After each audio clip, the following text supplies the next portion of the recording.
এমন রাজ্য কোথাও খুঁজে পাবে না কো তুমি। রাজ্যের মুখ্যমন্ত্রীকে, রাজ্যের স্বরাষ্ট্রমন্ত্রীকে আইন শৃঙ্খলা রক্ষা করবার দায়িত্ব কি কোনো সাংসদের, কোনো বিধায়কের? কোন আমলে হয়েছিল সেটা বড় কথা নয়। অর্জুন সিং সেখানে সাংসদ ছিলেন কি অর্জুন সিং সাংসদ ছিলেন না এটা অপ্রাসঙ্গিক।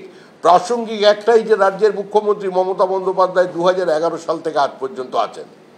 আজকে আইন শৃঙ্খলার এই চূড়ান্ত অবনতি, অ্যাবসলিউট লনেসনেস, টোটাল অ্যানার্কি, আমরা একটা নৈরাজ্যের বাসিন্দা।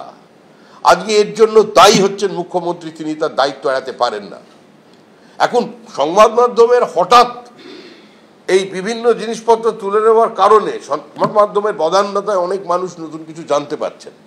21 সালের ঘটনা নিয়ে আমার ইলেকশন ড্যামেজ করবার জন্য গত 72 ঘন্টা ধরে একতরফাভাবে একই নিউজ দেখিয়ে গেছেন, অথচ সেই সময়টা অর্জুন সিং ওখানকার এমপি ছিলেন এবং যারা করেছিল তারা কিন্তু অ্যারেস্ট হয়ে এখনো জেলে আছে।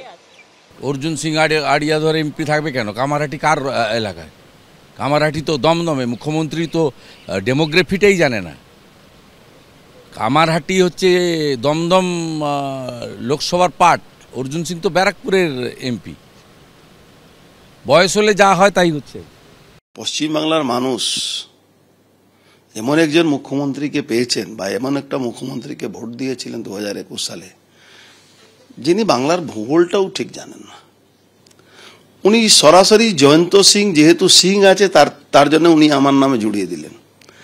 জয়ন্ত সিং অরিয়াদ বাসিন্দা, কামারহাটি বিধানসভা, সেখানে তার এমএলএ মদন মিত্র, তার এমপি সৌগত রায়, উনি জানেনই না, উনি আমার নাম জুড়ে দিলেন। একটা দুর্ভাগ্যের ব্যাপার, উনি বাংলার মুখ্যমন্ত্রী আছেন।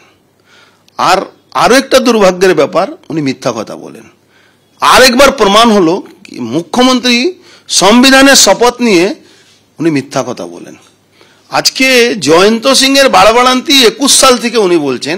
আবার আলাপন বন্দ্যোপাধ্যায় উনারই একজন আমলা এক সময় ছিলেন, এখন উনি রেখেছেন সরকারি টাকা দিয়ে, উনাকে রেখেছেন, উনি বক্তব্য দিচ্ছিলেন, শুনছিলাম যে 16 সাল থেকে ওকে 5 বার গ্রেফতার করা হয়েছে। আমি একটা জিনিস বুঝতে পারছি না, কি মমতা ব্যানার্জির কাছে কোনো ফিডব্যাক আছে কি না আছে? মাননীয় মুখ্যমন্ত্রীর কাছে যত তথ্য ইনফরমেশন আছে তার ভিত্তিতেই তিনি কথাগুলো বলছেন, ফলে তো আলাদা বাড়তি এর ওপর কোনো মন্তব্য হতে পারে না। তৃণমূল কংগ্রেস এবং মাননীয় মুখ্যমন্ত্রী তিনি তো দল মত নির্বিশেষে ব্যবস্থা নেওয়ার জন্য পুলিশকে বলেছেন। ফলে শুধুমাত্র বিরোধীরা তৃণমূলকে আক্রমণ করবে, আবার কিছু ক্ষেত্রে দেখা যাবে অন্য লোক তাতে মদত দিয়েছে, এগুলোও তো চলতে পারে না। ফলে মমতা বন্দ্যোপাধ্যায় দলমত নির্বিশেষে পুলিশকে অ্যাকশন নিতে বলেছেন।